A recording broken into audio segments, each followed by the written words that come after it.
Praise the Lord hallelujah. धन्यवाद पिता, धन्यवाद पुत्र, धन्यवाद पवित्र आत्मा। हे पवित्र आत्मा आम समस्त को आशीर्वाद कर, पवित्र कर, निर्मल कर, शुद्धपुत कर। तुमर वाक्य जानापी, चिन्हवाई, बुझापी एवं हृदयंगम करने आम को शक्ति, बल, बुद्धि, ज्ञान दियो। Hallelujah hallelujah. Praise the Lord. Thank you Jesus, praise you Jesus, love you Jesus. श्रद्धेय ख्रीष्ट मंडली समस्त को जय जीशु। आज पठनावली चतुर्विंश रविवार बुधवार आमान को कौन शिक्षा दिए से आम आलोचना करवा। साधु लोक लिखित सुसमाचार अध्याय 7 पद संख्या 31 रु 35 जाए। आमे माने तुम मानक पाई बंशी बजाइलु, तुमे माने नाचिल नाही। आमे विलाप कलु, तुमे माने विलाप कल नाही। यीशु जनता को कहले, कहा सहित ए जुगर लोक मान को मु तुलना करी। से माने किपरि लोक, से माने बजार रे बसिथिबा शिशु मान को भली चित्कार करी कहउछंती, आमे माने तुम मान को पाई बंशी बजाइलु, तुमे माने नाचिल नाही। आमे माने विलाप कलु, तुमे माने विलाप कल नाही। दीक्षा गुरु जहन आसी रोटी भी खाइले नाही, किबा जा द्राक्षारस पान कले नाही। सेतिपय तुमने कहिथिल से लोकटी को भूत धरी अछि। मनुष्य पुत्र आसी तुमानकर संगे भोजन पान कले, एवं तुमने कहउछ ए जणे सर्वग्रासी, मद्यपी, करग्राही, मानवंकर बंधु, किंतु ज्ञान निज संतान द्वारा प्रतिष्ठित होइथाय। केते सुंदर वाक्य प्रियर भाई भणी माने। आसंतु आमे आलोचना करिबा। एही प्रथम पठन साधु तिमोथी निकट प्रेरित पाल पत्र आमे आने शुणिबा जे आमर धर्मर रहस्य गुड़िक अति निगूढ़। ख्रीस्टियान बा कैथोलिक धर्मर संस्थापक आमर जीशुख्रीष्ट आम मान को से शिक्षा द्वारा आज सारा जगत रे गोटे बड़ आनंद आलोकर स्वभाव प्रतिष्ठित करिसंती। हूँ तो अनेक ये धर्म को घृणा करती, अनेक निंदा करती, अनेक जातना कष्ट पाई, हजार हजार लोक मैंने आसी, जाजक, सेवाभगिनी, प्रवक्ता, विभिन्न लोक मान मध्य ख्रीष्टंकर उपस्थिति आज जगतर कोणे अनुकोणे विस्तार हेबार लगी। कौन विशेषत्व अच्छी यही धर्म रे, कौन महानता अच्छी यही धर्म रे, आज पठन आमान को चेतावनी दिए। कौन सेटा?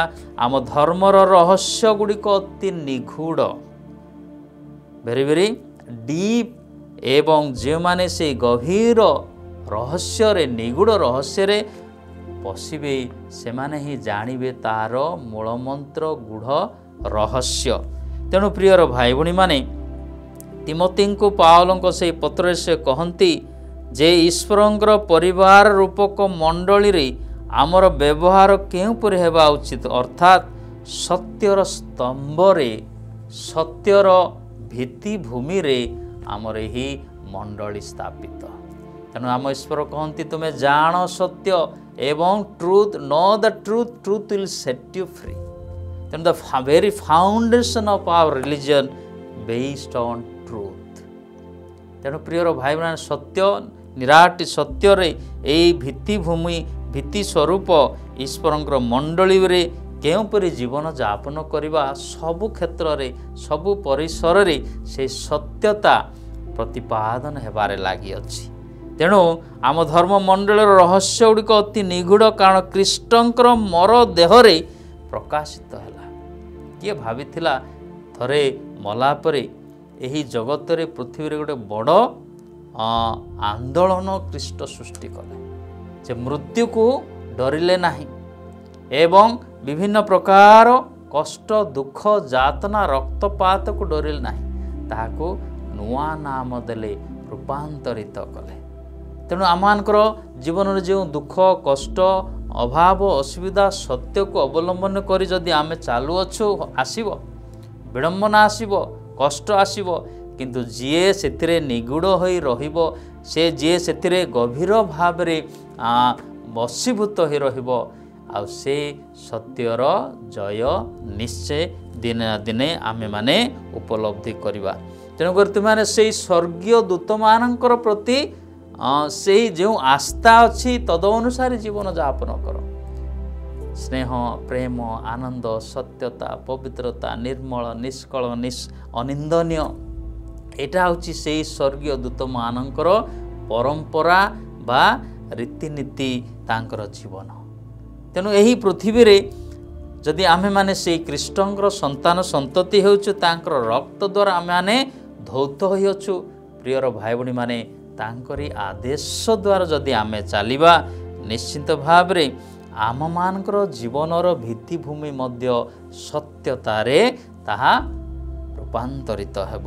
ତେଣୁ ସୁସମାଚାର ଆମମାନଙ୍କୁ ଶିକ୍ଷା ଦିଏ ଯେ ଆଜିକାଲିର ଜନତା, ଆଜିକାଲିର ସ୍ୱଭାବ, ଆଜିକାଲିର ପରମ୍ପରା ଏମିତି ହେଇଯାଇଅଛି ଯେ ସତ୍ୟ ପ୍ରତି ଅନାଦର ଆମେମାନେ ଅବଲମ୍ବନ କରୁଛୁ। କାରଣ ଚତୁଃପାର୍ଶ୍ୱରେ ଅରାଜକତା, ଅନ୍ୟାୟ, ଅନୀତି, ଦୁର୍ନୀତି ଦ୍ୱାରା ଆଜି ସମାଜ, ପରିବାର, ବ୍ୟକ୍ତି ବିଶେଷ ନଷ୍ଟ ଭ୍ରଷ୍ଟ ହେବାରେ ଲାଗିଅଛି।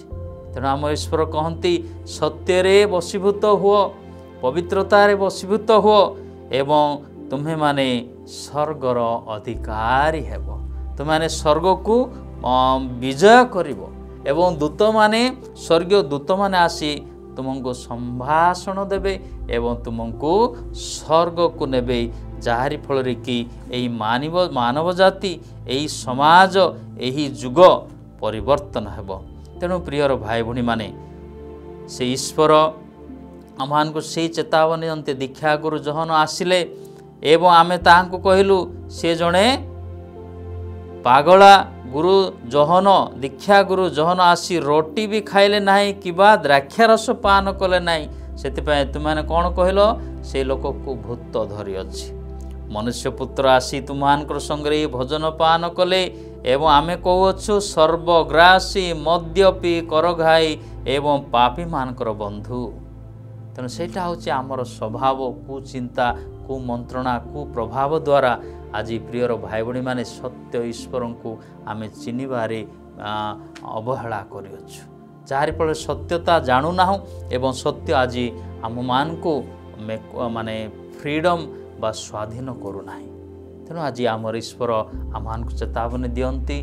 ଆଉ ସେ ଯୀଶୁଖ୍ରୀଷ୍ଟ କହନ୍ତି ମୁଁ ହିଁ ସତ୍ୟ, ପଥ ଏବଂ ଜୀବନ। ଯେ କେ ମୋଠାରେ ବିଶ୍ୱାସ କରେ ସେ କେବେ ହେଲେ ବିନଷ୍ଟ ହେବ ନାହିଁ।